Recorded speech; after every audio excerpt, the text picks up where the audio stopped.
అందుకే ఈరోజు మనందరం కూడా ఇవన్నీ గుర్తుపెట్టుకుని, నాకు జరిగిన అవమానాలు చూశారు. నేను అందుకే మా కుటుంబానికి జరిగిన అవమానంతో నేను కూడా భరించలేక బయట వచ్చినప్పుడు ఒకటే శపథం చేసి వచ్చాను. ఆ శపథం, ఇది గౌరవ సభ కాదు, ఇది కౌరవ సభ.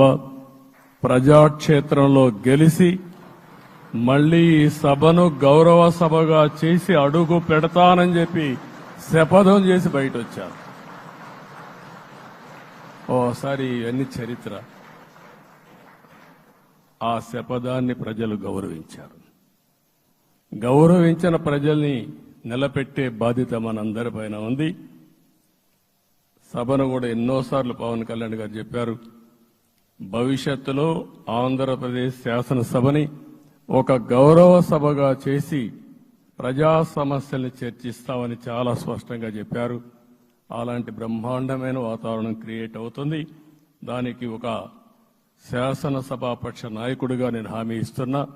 మళ్లీ ఈ సభను గౌరవ సభగా, ఈరోజు మన పరిపాలన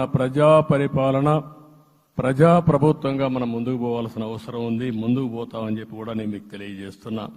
ఈ వీడియో కానీ మీకు నచ్చినట్లయితే లైక్, కామెంట్, షేర్ చేయండి. మరిన్ని అప్డేట్స్ కోసం సబ్స్క్రైబ్ చేయండి.